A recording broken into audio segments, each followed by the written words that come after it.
What is the exact exchange rate between a man's loyalty and his survival? It is a question I asked myself every time I sealed a pure kilo of blue magic into the false bottom of a serviceman's aluminum casket in Vietnam. You look at my life and you see the heroin, the planes, the supply chain that cut out every greedy middleman from here to the Golden Triangle. You see the hundreds of millions of dollars. But before I was a CEO running an international enterprise, before I was the man walking through the jungle to buy direct from the source, I was a student. I was a driver. And the most important lesson I ever learned about power didn't happen in a war zone. It happened right here in Harlem, inside the smoky red velvet silence of the Lenox Lounge. September 12, 1958, 11:47 p.m. The air was thick with cigarette smoke and the heavy scent of spilled cognac. I was standing by the bar, watching the room, watching him. Big Sam, 6'4", 260 pounds of granite. He was Bumpy Johnson's shadow, his blood brother, the man who had taken bullets for him. But that night, Sam wasn't looking at the door. He was looking at the back of Bumpy's head. His hand was shaking. Just a tremor, barely visible, but I saw it. I knew what was weighing down that hand. $50,000.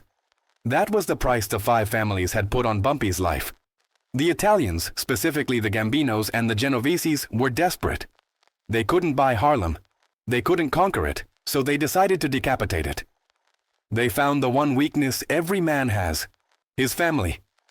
Big Sam's daughter was dying of tuberculosis, coughing her lungs out in a charity ward, and 50 grand was the cure. It was a new life in Miami. It was hope, and all Sam had to do was pull a trigger. I watched Sam start his walk. It was a long walk from the bar to the corner table. The jazz band was swinging, people were laughing, glasses were clinking, but for me the sound dropped out. It was like being underwater. Sam moved past the tables, past the hustlers and the politicians. He got 4 feet away, then 2. Bumpy was talking to a councilman, his back completely exposed, vulnerable. That's what the Italians paid for. That vulnerability. Sam drew the .38 special from his waistband. The bartender saw it and froze. I tensed up, ready to move. But something in the air told me to wait.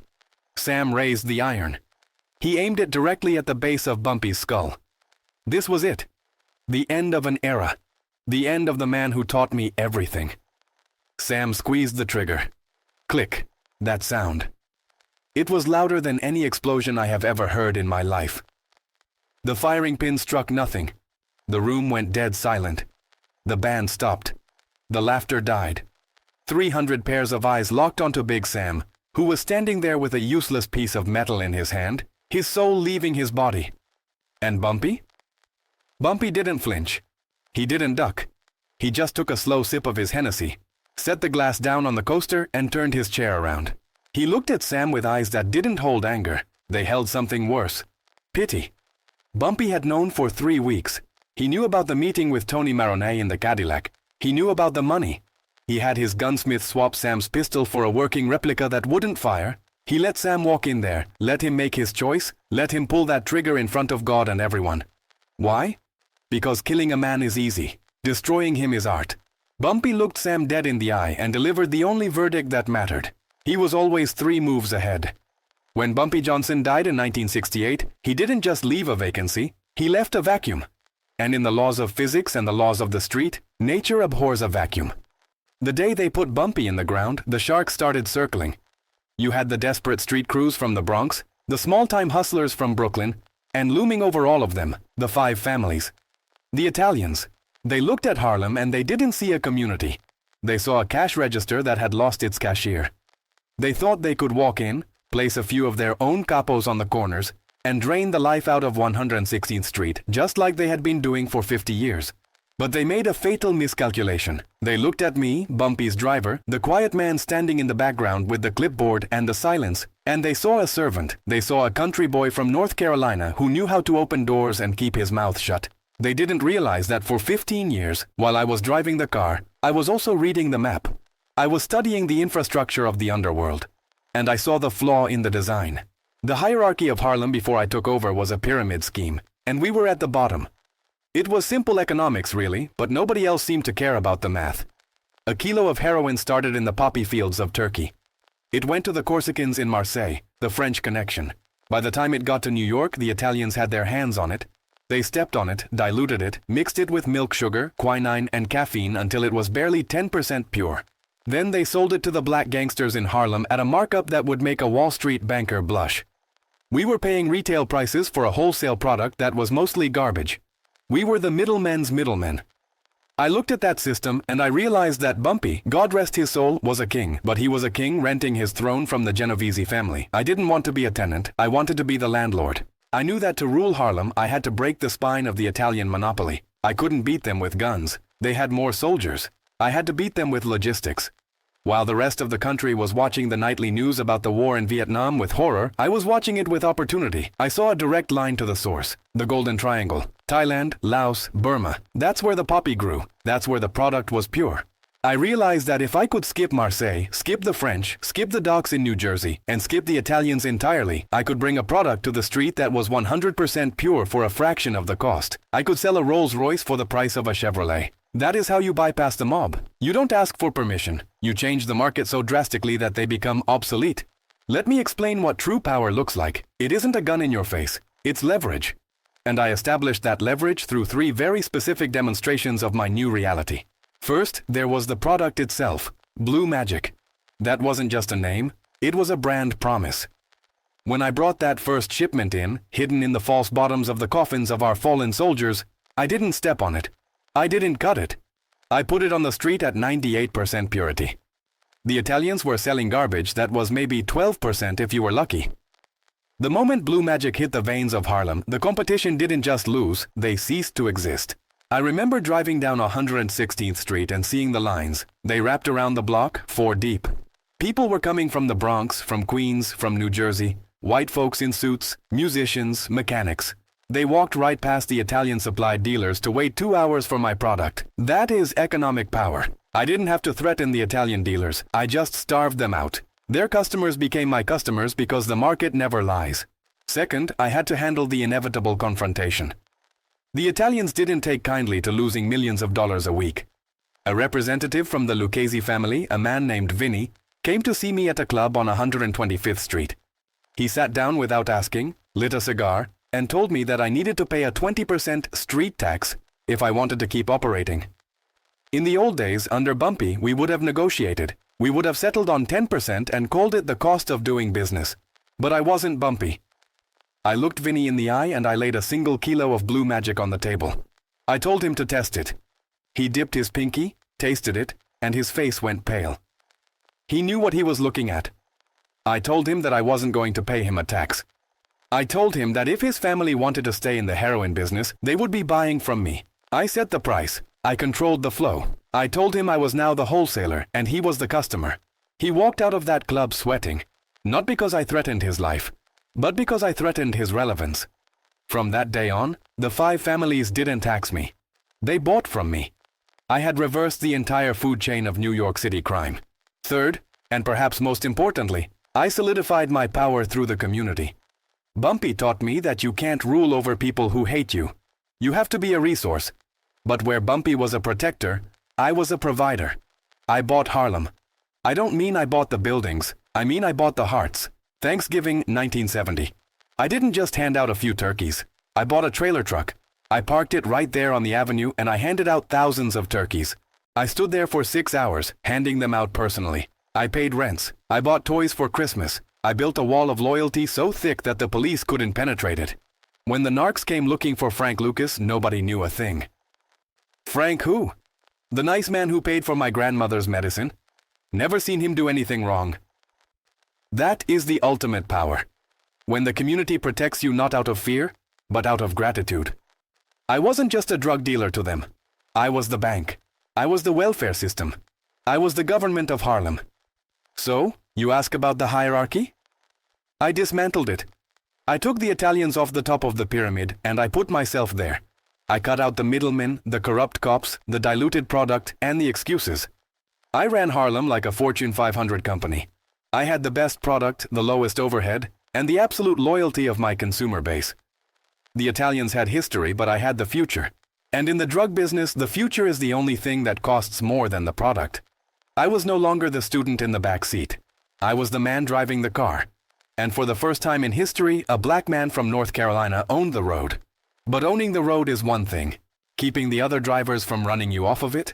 That is a different war entirely. And the war was just beginning.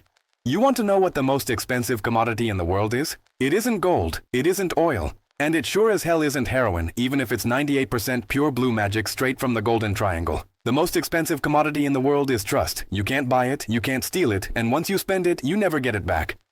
I built my entire empire on a simple premise. Blood is thicker than water. I brought my brothers up from North Carolina. I brought my cousins, my nephews, the country boys. I put them in penthouses, I put them in Jaguars, I put Rolexes on their wrists that cost more than the houses they grew up in. I thought that by surrounding myself with family, I was building a fortress that no Italian, no cop, and no rival could ever breach. But I forgot the one lesson the jungle teaches you that the city tries to hide. Even a parasite is a living thing. And parasites don't come from the outside. They grow from within. They feed on your success until they get big enough to kill the host. By the winter of 1971, the 5 families were bleeding out. They were hemorrhaging cash. My product was too good, my prices were too low, and my distribution was flawless. I had cut them out of the loop completely. No more paying the fat tax to the Genovese family. No more kissing the ring. I was the ring. And when you starve a pack of wolves, they don't just lay down and die. They hunt. But they knew they couldn't touch me directly. I moved with a security detail that would make the president look exposed. I changed cars 3 times a day. I never slept in the same place 2 nights in a row. So, they did exactly what they tried to do to Bumpy Johnson back in '58. They went looking for the weak link in the chain. They found him in the form of my own flesh and blood. Let me tell you about my cousin Calvin. We called him Cool Cal back in Greensboro because the boy never broke a sweat. He was 6'2", smooth-talking, with a smile that could charm the devil out of his pitchfork. I brought Cal up to Harlem in '68. I took him from pumping gas for $1 an hour and made him a lieutenant in the biggest heroin operation in American history. I gave him the Bronx. I gave him a customized Cadillac Eldorado with fur seats.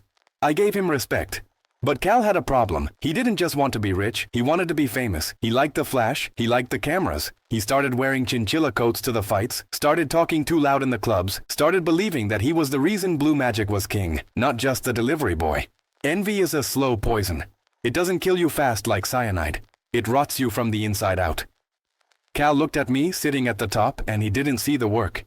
He didn't see the trips to Bangkok, the negotiations with generals in the jungle, the risk of getting my head blown off by a sniper in the Mekong Delta. All he saw was the crown, and he wanted it.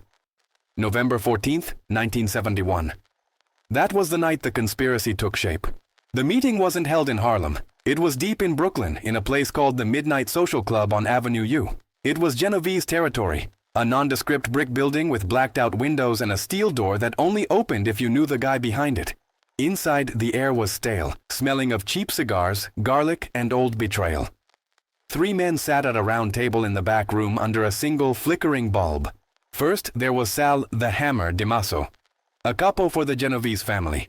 Sal was old school. He had hands like catcher's mitts and eyes like a shark. He had lost $3 million in revenue since I stepped onto the scene, and he took every penny of it personally. He was the muscle behind the meeting. Second, there was Detective Richie Roberts' nightmare, a corrupt lieutenant from the Special Investigations Unit named O'Malley. O'Malley was a man who played both sides of the fence so often he had splinters in his soul. He was there to guarantee that if the hit went down, the police investigation would hit a dead end before it even started. And then, there was Calvin. My cousin walked into that room wearing a $3,000 suit I had paid for, with a diamond pinky ring I had given him for his birthday. He sat down with the men who wanted to put his own blood in the ground. I can tell you exactly what happened in that room. I can tell you the brand of scotch Sal was drinking, Cutty Sark. I can tell you that O'Malley was sweating through his shirt even though it was freezing outside. I can tell you that Calvin's leg was bouncing up and down under the table, a nervous tic he'd had since he was a kid. "Sit down, kid," Sal said, his voice like gravel in a cement mixer. "You look nervous. You want a drink?" "I'm good," Calvin said. His voice was steady, but his eyes were darting around the room. "Let's just get to it. What's the offer?" Sal leaned forward, the light catching the gold cross around his neck. "The offer is the city, Cal. All of it. Frank is a relic. He's got this lone wolf complex. He thinks he can operate without friends. But you?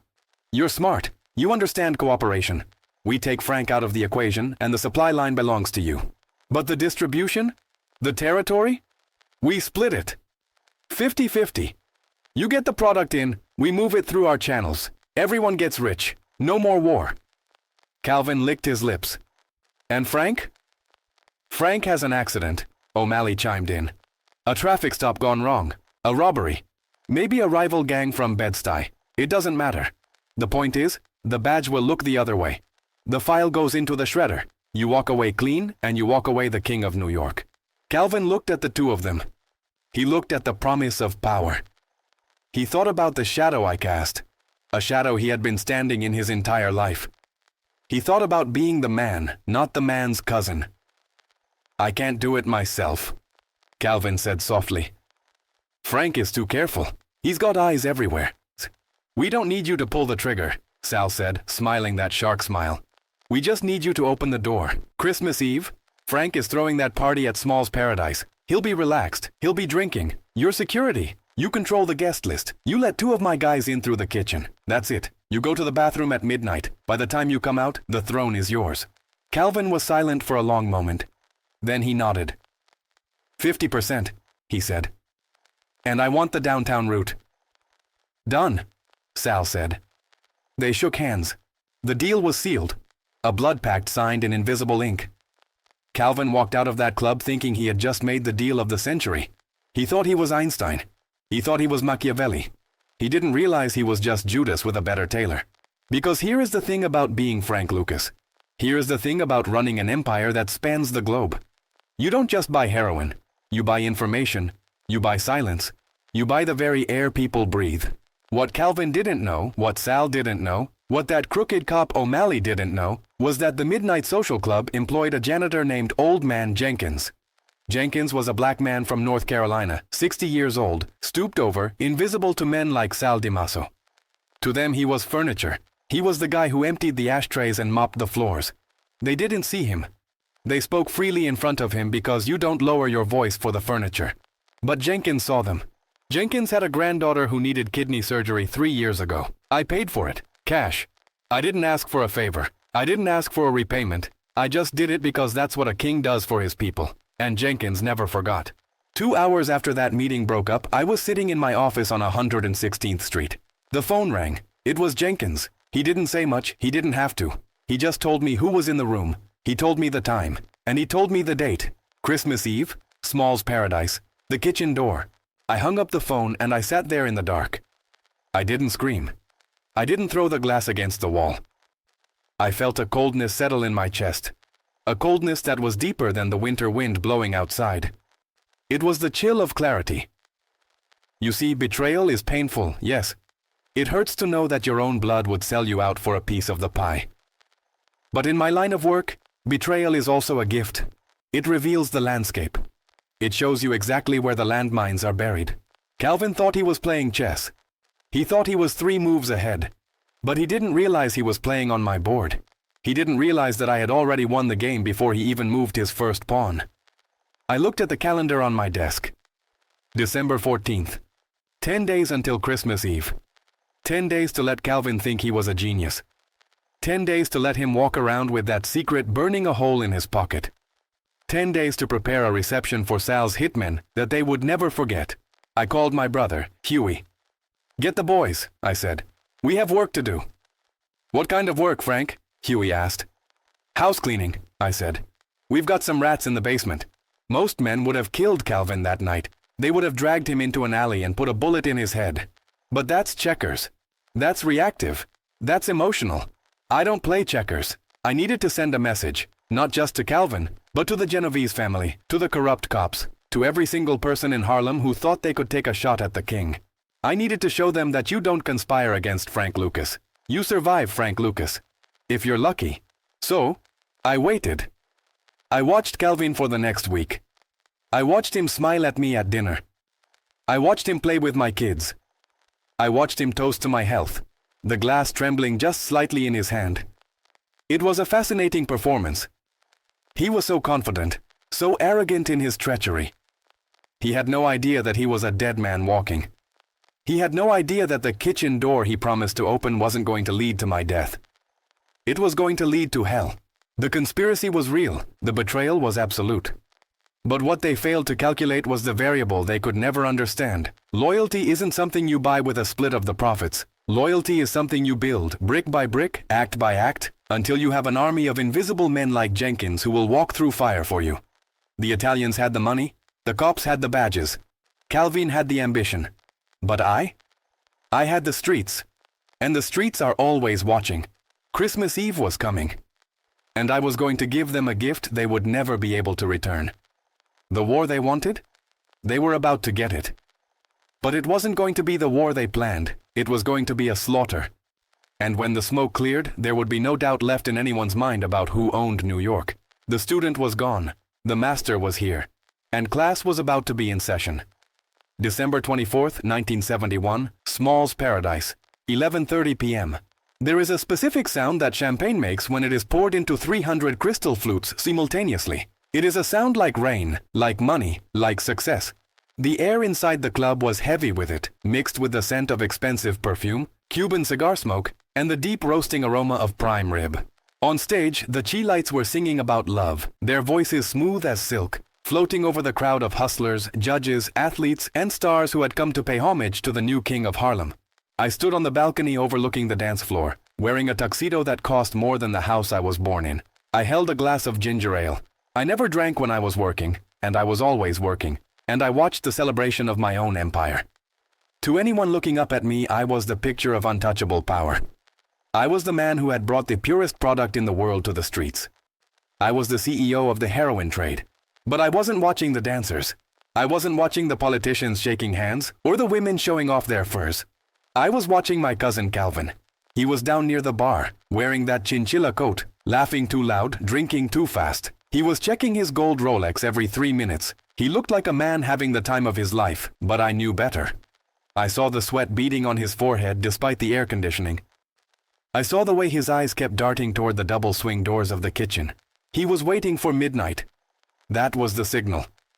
At midnight, he was supposed to excuse himself, walk into the kitchen, and unlock the back delivery entrance. He was supposed to let Sal Damaso's Hitmen into my sanctuary.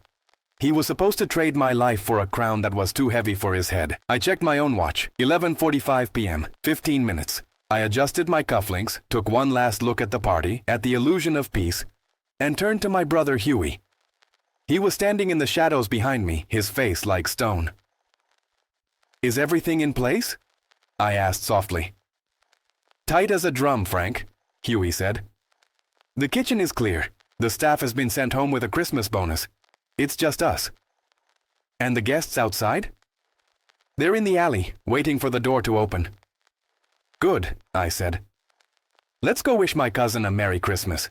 I walked down the stairs. The crowd parted for me like the Red Sea. Hands reached out to touch my shoulder. Voices called out my name. "Merry Christmas, Frank." "God bless you, Mr. Lucas." I smiled, shook hands, nodded. I played the role. I made my way through the sea of adoration until I was standing right next to Calvin. He jumped when he saw me. Just a little flinch, but enough. "Frank," he stammered, spilling a little of his scotch. "I didn't see you coming. Man, what a party. You really outdid yourself." "It's a celebration, Cal," I said, putting my hand on his shoulder. I felt his muscles tense up under the fur. "But it's too loud out here. I need to talk to you. Business, in the back." Calvin's eyes went wide. Panic flickered there. "Now? Frank, it's almost midnight. Can't it wait?" "Opportunity doesn't wait for the clock, cousin. Come on, walk with me." I didn't give him a choice. I steered him toward the kitchen doors. I could feel his heart hammering against his ribs through my hand on his back. He was thinking fast, trying to figure out if this ruined his plan or helped it. He probably thought. He walked through the doors first. The kitchen at Small's Paradise was a massive industrial space, gleaming with stainless steel and white tile. Usually it was a chaotic symphony of chefs shouting and pans clanging. Tonight, it was dead silent. The stoves were cold, the lights were dimmed, and standing by the back delivery door were 3 of my country boys, my brothers and my most trusted lieutenants. They were holding shotguns, but they weren't aiming them. They were just standing there, waiting. Calvin stopped.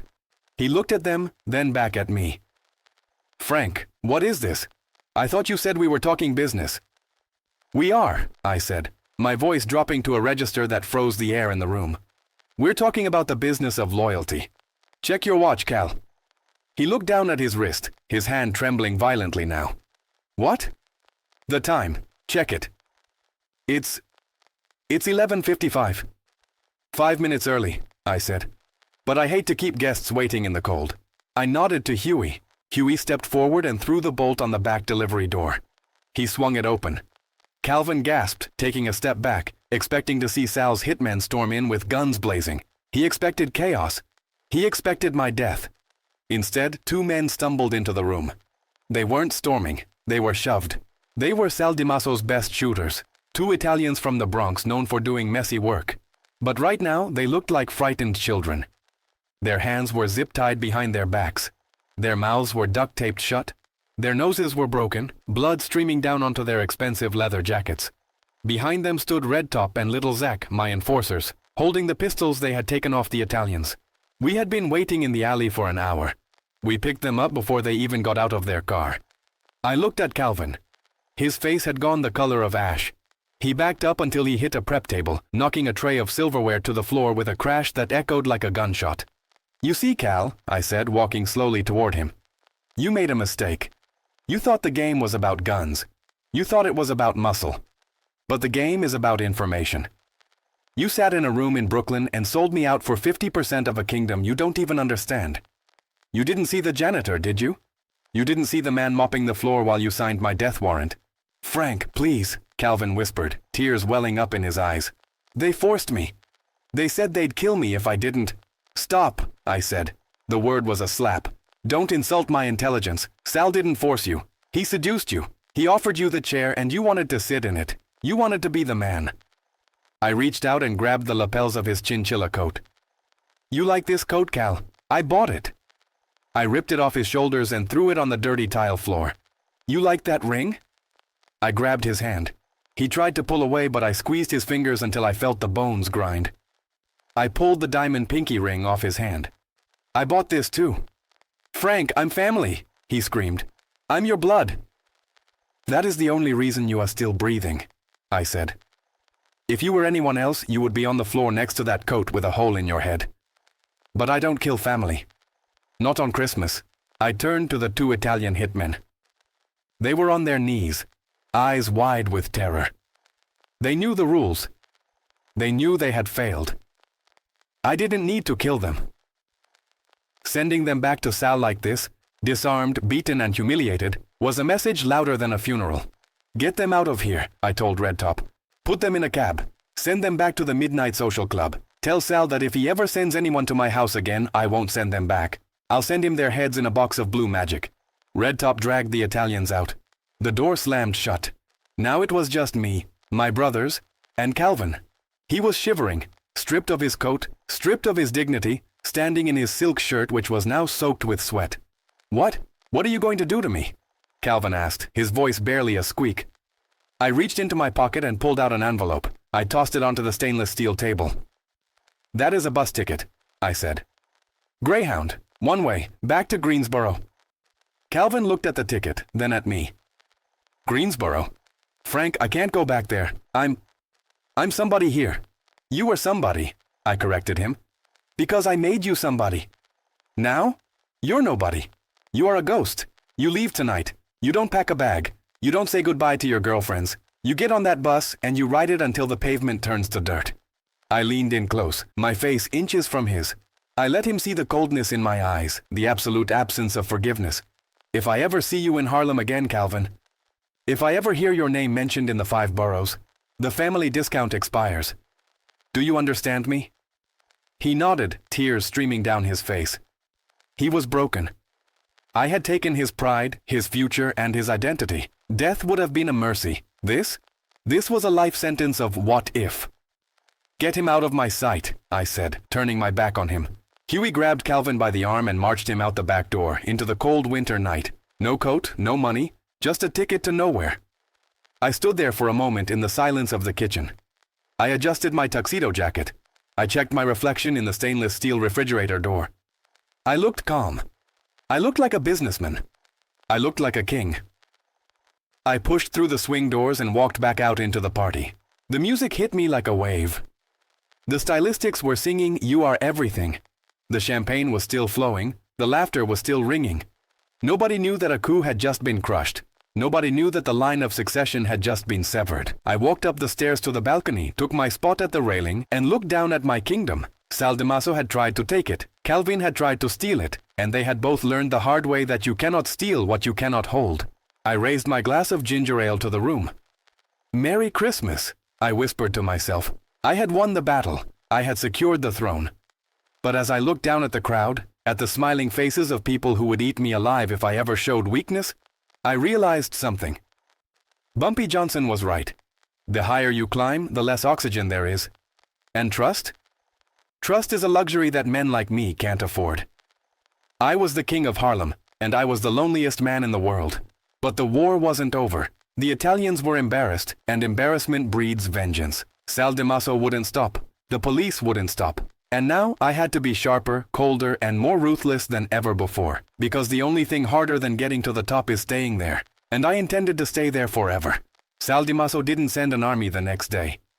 He didn't firebomb my clubs or send a drive-by shooter to my house in Teaneck. He did exactly what a rational businessman does when he realizes he has been outmaneuvered in a hostile takeover. He retreated. When those two battered hitmen stumbled back into the midnight social club, zip-tied and bleeding onto the linoleum, they carried a message that no envelope of cash could ever convey. They were living proof that the hierarchy had officially shifted. For the next 3 years, the 5 families didn't look at me with contempt. They looked at me with calculation. They bought my blue magic because they had no choice. The mathematics of the street are absolute, and I controlled the numbers. I had achieved what Bumpy Johnson only dreamed of. I wasn't just protecting Harlem, I was feeding it, clothing it, and ruling it. We were moving $1 million a day. Let that sink in for a second. $1 million a day in 1970s cash. I had money in the Cayman Islands, money in false walls, money buried in the ground in North Carolina. But the true currency wasn't the paper. It was the silence. The police couldn't touch me because they couldn't find a single witness who would speak my name above a whisper. I walked down 116th Street without bodyguards, not because I was reckless, but because I was the safest man in New York. The people were my shield. But Bumpy was right about the vacuum. You can kill the traitors, you can exile the cousins, you can humiliate the mob, but you cannot kill the nature of the game itself. The higher you build the tower, the stronger the wind blows. I stood on that balcony at Small's Paradise, looking down at the kingdom I had built from nothing but pure ambition and poppy fields, and I understood the final lesson. Power is not a trophy you keep on a shelf. It is a lease. It is rented, never owned. And eventually the landlord comes to collect. They call me a gangster. They call me a drug lord. But those are small words for small minds. I was a pioneer. I showed the world that a black man from the dirt roads of the South could outthink the mafia, outmaneuver the US government, and build a corporation that rivaled General Motors in efficiency. The Italians had centuries of history and tradition. I had a vision. And for a few glorious, dangerous years, that vision was the only law that mattered in New York City. The fall came later, of course. It always does. The Richie Roberts of the world, the snitches, the chinchilla coat that drew too much attention at the Ali Frazier fight. That is a tragedy for another night. But the legacy? That remains untouched. The legacy is in the blueprint I left behind. Every hustler, every kingpin, every CEO who thinks he can cut out the middleman is walking in footprints that I left in the wet concrete of Harlem. You want to know the secret? You want to know how you survive the sharks when you are swimming in deep water? You never let them see you bleed. You never let them see you sleep. And you never ever forget that the hand shaking yours is the same hand that is measuring your back for the knife.